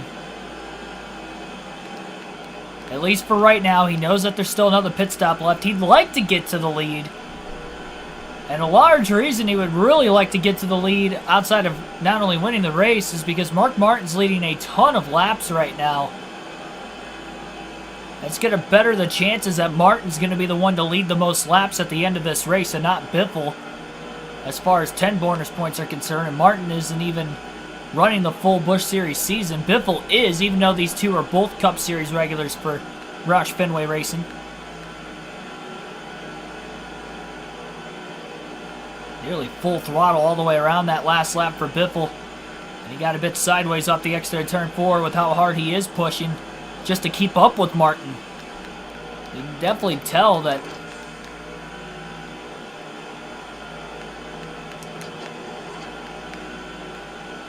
he's giving it his own right now. Share drafting with Mark down the backstretch. 188 miles an hour in a Busch car heading into turns 3 and 4. I want to see what it's going to be going into turn 1, because the front stretch is longer than the back stretch. So they draft with each other. 190 miles an hour in the Busch Series. Imagine what the Cup cars in the Gen 4 era would be able to do at Atlanta. I mean, we would see speeds over 200 miles an hour for those guys.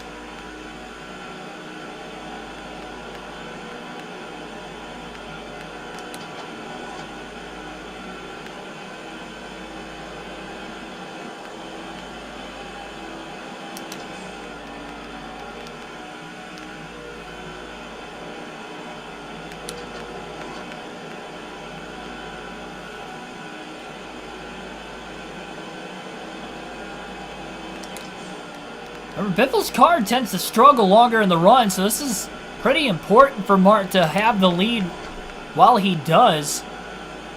It's keeping Biffle in the dirty air as well, and as we get longer and longer into the run, it's going to be harder and harder for Biffle to get around Martin.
Jacob Givens, welcome to the stream.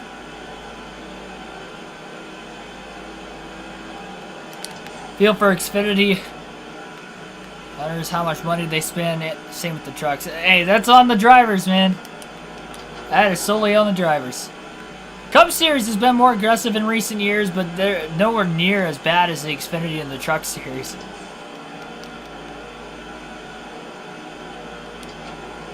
Truck Series is definitely the worst. So the Xfinity Series can clean up from time to time.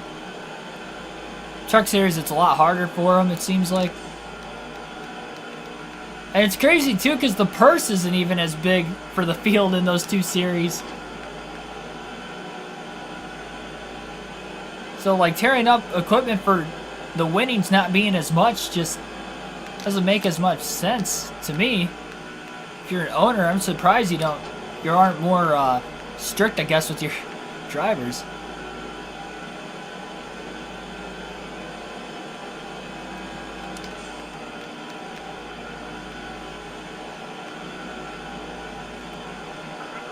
It's not just the playoffs. I would not say that, because even in playoff situations, non-playoff drivers still race the heck out of the playoff drivers.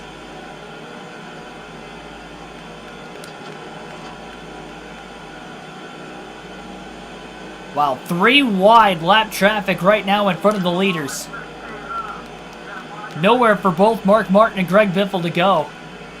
Biffle slides up, nearly gets into the car to his outside. Martin nearly got into the side of Craig Miller in the 168 as well. Leaders work their way down into turns 1 and 2. Biffle just going to have to follow Martin through the lap traffic for right now, it seems like.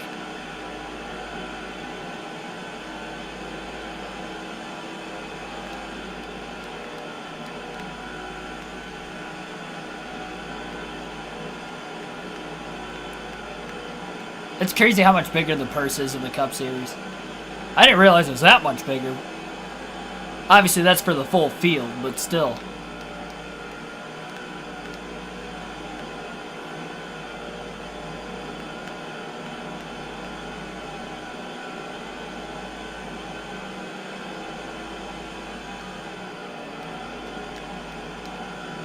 And now the lap cars are side by side right in front of Mark Martin. Giving the driver the 9 nowhere to go. Biffle just about had a chance to get underneath him, but he couldn't do it.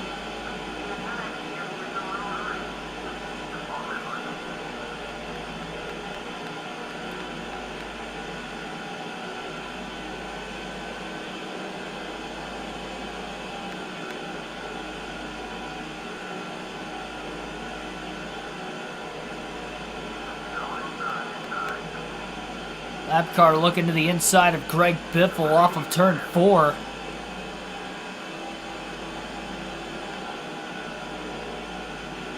Biffle driving it hard, nearly full throttle into turns 1 and 2 this time. Not sure which lap car that is. I think it might be Blue Castleberry, but I'm not entirely sure. He's staying right with the leaders for now. R6, welcome to the stream. Biffle is so close to Martin's back bumper off of turn 4. Welcome those of you just tuning in for the first time tonight after finishing watching the Xfinity race. We have some minor league NASCAR series action of our own. Same series as well in the NASCAR Busch series for this NASCAR 05 custom schedule season. Mark Martin's led the most so far. Biffle right on his coattails. Both have fairly equal race cars. And we are still caution-free in this race as well, as we have 33 laps to go at the line. Will we stay caution-free? If we do, it'll be our 3rd caution-free race this Busch Series season. Leaders still need to make one more pit stop before the end of the race as well. So also throwing that reminder out there.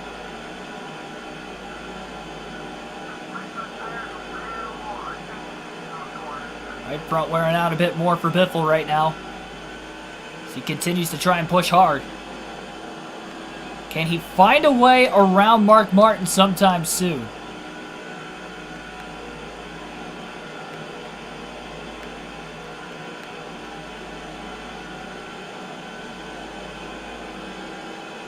Peaches, welcome to the stream.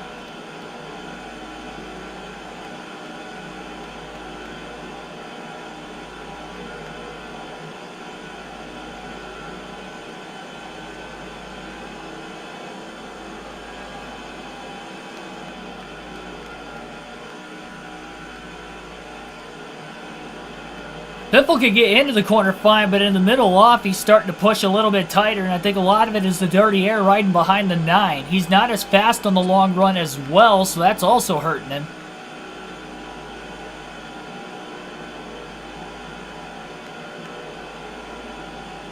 So he continues to just kind of sit. 30 laps to go at the line. You gotta think Biffle's chances of even leading the most laps have to be slim to none at this point. Martin's led a lot on this final fuel run. Well, second to last fuel run, I guess, so far.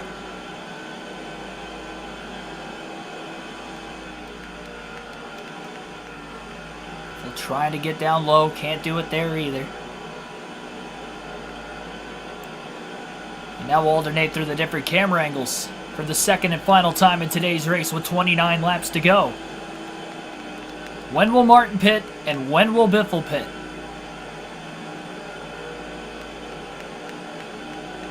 I wonder if they're going to try to pit at the same time.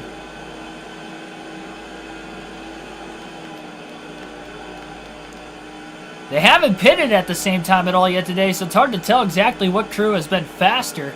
The 9 or the 60, that could be the difference maker. And the Mr. Clean crew is pitting the 60, so that could be an advantage for him. Although they did make a mistake in the last Cup race. So far, perfect in the Busch Series races. They've pitted for Biffle.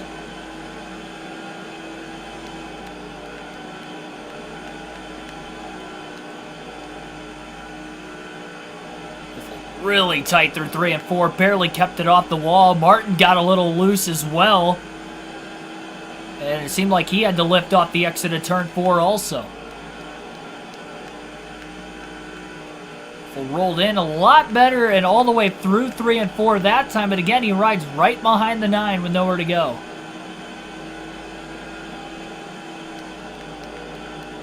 And hogs the bottom into turn 3.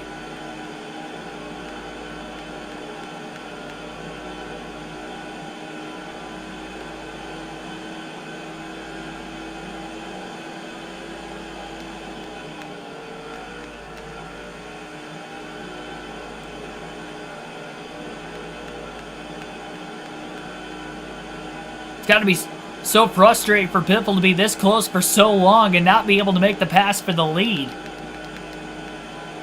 Yeah, I heard about Gibbs winning the Xfinity race. Thanks for everybody keeping me updated, though. Me not being able to watch the end. We're making sure we got this stream in as planned.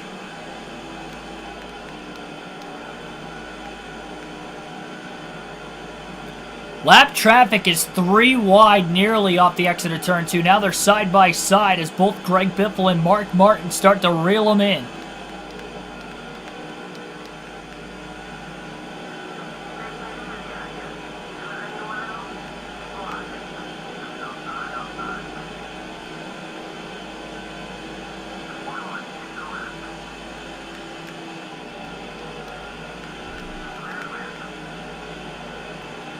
Will get tight in the middle of the corner.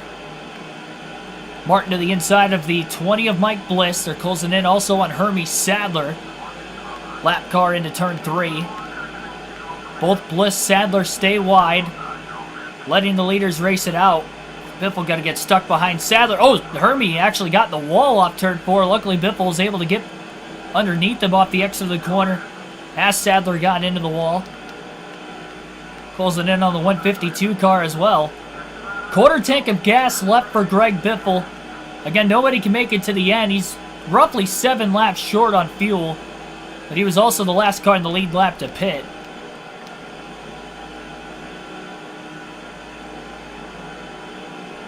Martin nearly got caught behind the lap car in the 152. Looking low on the front stretch. Biffle just going to have to follow him into turn 1 to also get by the lap car. A lot of clean air in front of Martin coming up now, and that's going to be harder for Biffle to get around him. Couple cars coming into the pit lane that last lap as we're in the middle of green flag pit stops now for the final time. There were some drivers that pitted as soon as the window opened, but not many of them. Martin stays out this time, so does Biffle. I would have to assume Martin is going to have maybe a little bit more of an advantage to pitting before Biffle. When the time comes, of course. Biffle almost gets to the inside of Martin. Maybe close enough to side draft off the exit of turn 2. Lap car of Kenny Wallace is going to be on that bottom lane coming out of the pits, and that's going to hold up both cars. Biffle slides into turn 3 and 4, and here comes Martin into the pits. Martin will pit this time. Biffle stays out another lap. 20 laps to go at Atlanta.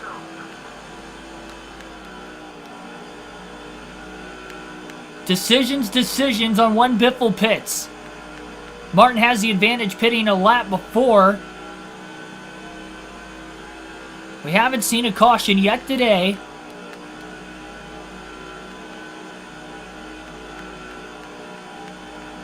Potential strategy going to be coming from the 60 team as they will take fuel only when they make their final stop. So they're going to stay out in case we get a caution.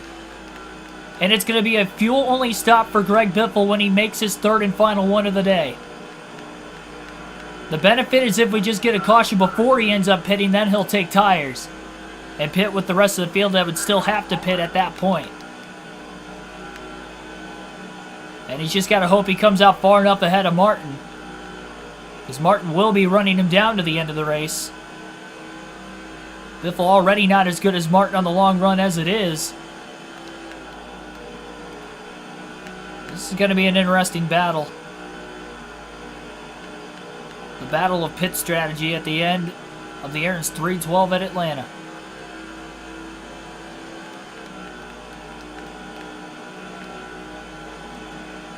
Oh, Biffle struggled mightily in 3 and 4 that time. I mean, he's committed to the strategy. He stayed out of the pits long enough up to this point that he's going to have to, continue to stay out, or at least if he ends up deciding to pit, he's still going to have to continue to not take tires, because the longer he stays out, the more he's going to come out behind Mark Martin out of the pits. We've seen that during the first 2 stops already today. Martin had pitted 6 laps before him and then 9 laps before him and came out with the lead both times by more than a second and a half both times as well. This late in the race, there might not be enough time for Biffle to run him back down with them having fairly equal cars. Still going to have to hope for a clean stop, but the fuel only should make it a little bit quicker than what Martin's stop was, assuming that Martin did not go fuel only also. And if that's the case, it's just going to be a matter of who got on and off of pit road better. Would be the main difference then, if that ended up happening. 15 to go. We'll go back to the far chase cam for the rest of the race when we get back to the start-finish line this time around.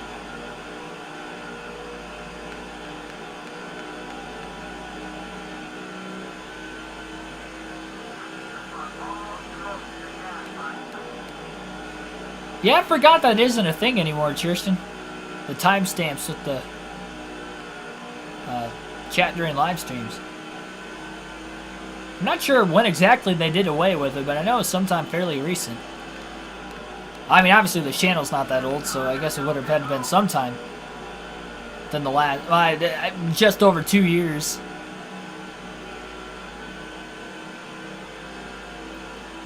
Not all the other lead lap cars have pit yet.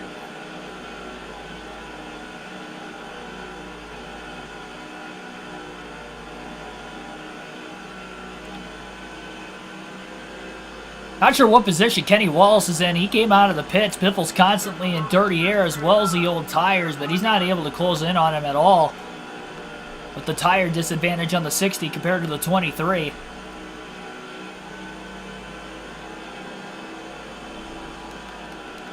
If we do get a caution in a restart with 10 or less laps to go, all the lap cars would line up behind the lead lap cars on the restart.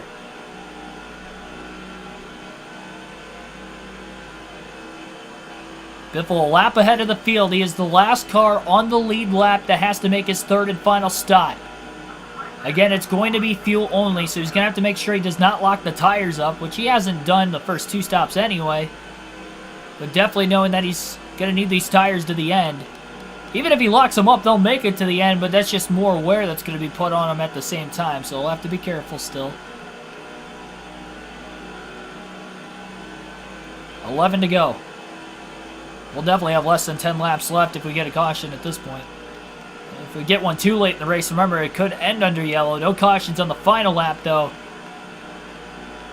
On this NASCAR video game, we got a car blowing up on the bottom of the track, and Paul Menard, who was coming out of the pits, nearly ran into the lapper.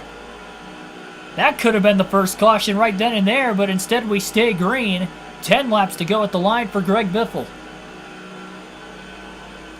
Biffle is definitely leading more laps this way as well with this strategy. Still not sure if he's going to be able to lead the most. I think Martin's already clinched it.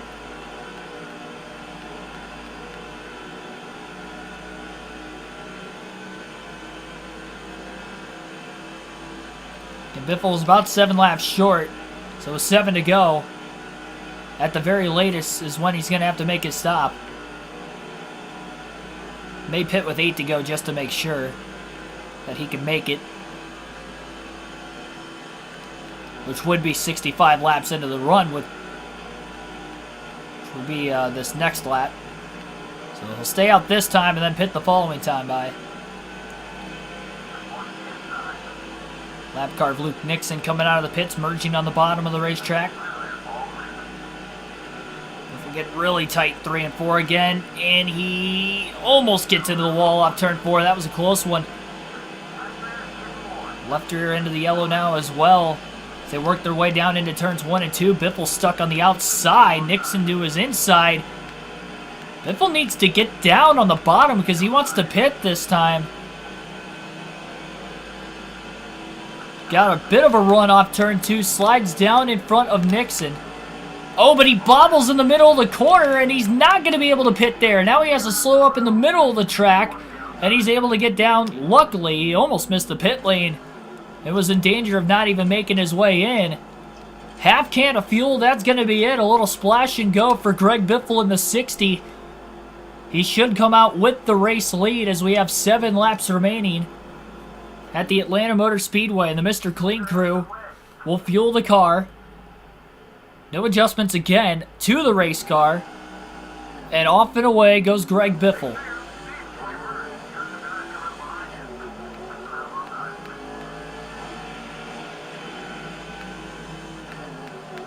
Now he's got to hope it really stays green to the end of the race. That would be troublesome if it did not stay green. So a little pit strategy for Greg Biffle. As he gets up to speed, we have 6 laps left at Atlanta, and he has a 7-second lead. So unless Martin's a little more than a second faster a lap, Greg Biffle should win this race. And right where he merged on the track, he doesn't have any lap traffic close enough in front of him to put him in extremely dirty air. And there's really no one behind him immediately that's going to catch him, at least within these first couple laps. On these older tires, this car's definitely gotten really tight, as you can imagine. 5 to go now. If we run at least 2 more laps, it's definitely going to end with a caution, if we did get one. It's just insane that this is going to be the 3rd caution-free race in the first 7 races, of the, I guess first 8 races now of the season, with this being race number 8. We had 5 all Truck Series season. That was only 23 races. This one is 31. And this is our 3rd already in the first 8. None in the Cup Series side up to this point through 7 races there. Yeah, just a half can was all Biffle took under that stop. Plenty good to the end there. Trying to minimize the amount of time on pit road. Martin's faster by maybe a 10th or 2 a lap, and that's it. 119 car of Eddie Hammock will allow Biffle to get to the inside. 3 laps to go at the line as we have now hit lap 200. And it looks like the strategy game is going to play out perfectly for Biffle, and that is going to be what is going to help him break away from his teammate Mark Martin, who put up a fight all day long and likely ended up leading the most laps.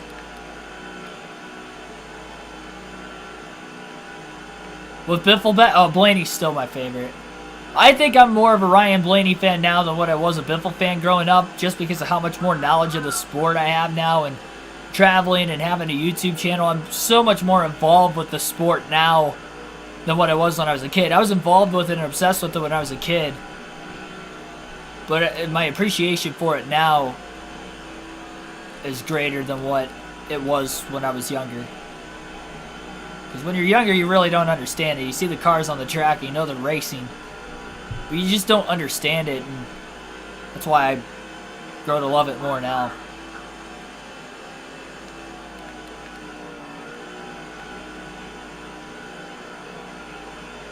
Biffle's definitely the second favorite, though. No one comes close to him for number 2. We are on the final lap as they roll through turns 3 and 4 for the final time. Greg Biffle getting a little tight and has to run that upper line through 3 and 4, but he'll stick it, no problem. Checker flag waves. It'll be the 3rd consecutive win for Greg Biffle and win number 6 in the first 8 races, as it is the pit strategy game plan that plays to perfection, very similar to Nazareth, where he pitted for right side tires only on the final stop, knowing that it was going to be caution free. This one went caution free as well. He went fuel only final stop, and it wins him the race once again. Biffle seems to be the king in these caution free races, at least those two. Darlington went caution free and he finished 3rd, but he had a top 2 car tonight. It was close between him and Martin. Martin might have been a little bit better. I think Martin was better on the long run and Biffle was better on the short run. Biffle will get the last lap at the end of it here today at Hot Atlanta. Take a look at the race stats, the race finishing results, and then we'll get out of here for the night. 1 hour, 43 minutes total time on today's race. 180.82 miles an hour for this Busch Series race was the average speed. 12 lead changes despite it going caution-free. And yes, Mark Martin definitely led the most laps. He led over half the race. 122 of the 202 laps led. Biffle led 74 after starting at the rear of the field with no practice or qualifying. But he will be the one that will go to victory lane. Martin comes up P2. Roush Fenway with the 1-2 finish. Dale Jr., quiet but solid day, finished 3rd, no laps led. Kyle Busch led 4 laps in the middle of green flag pit stops today, and that was enough for him to finish also in the top 5, finishing 4th. Ron Hornaday started mid-pack as well as Dale Jr., also got the top 5, finishing in 5th. Matt Kenseth would end up finishing in the 6th place position, another Roush Fenway car, so all 3 Roush cars finished in the top 6. Great performance by them overall today, including, again, the win and the 1-2 finish. Bobby Hamilton Jr. will end up finishing in 7th, J.J. Yaley 8th, Kevin Harvick 9th, and David Stremme rounds out the top 10. 11 cars finished on the lead lap, margin of victory 6.5 seconds. Let's see here. And now we'll see who all DNF'd in this race today. Had a few of them: Shane Kirkland, Trey Murray, Lance Brantley, Sean Batson, Tiny Buchanan, and Gene Martin. All failed to make it to the end of the race, so we had 6 DNFs tonight. And that is going to end it. Like, share, and subscribe for more daily NASCAR content. I will see you guys tomorrow night as we will be having a lot of action on the channel covering tomorrow's Pennzoil 400 live commentary of the actual NASCAR race. Pre-race starts at 2:30 p.m. Eastern Standard Time tomorrow afternoon. We will have a pre-race predictions live stream before the live commentary will begin at 3:30 Eastern Standard Time when the race goes on the air. We'll also follow that up with a post-race analysis live stream as soon as the race is done. Guesstimation would probably be around 6:30, but it will be immediately following the end of that race, where we'll have post-race interviews with any drivers depending on how long the post-race will actually go, and more. So I'll see you guys tomorrow. Thanks for watching. Live race commentary for the second time of many this season. I can't wait. It'll be a lot of fun watching the race with you guys and commentating the race as you guys are watching and listening along. Thank you. Have a good rest of your Saturday night, and I'll see you tomorrow.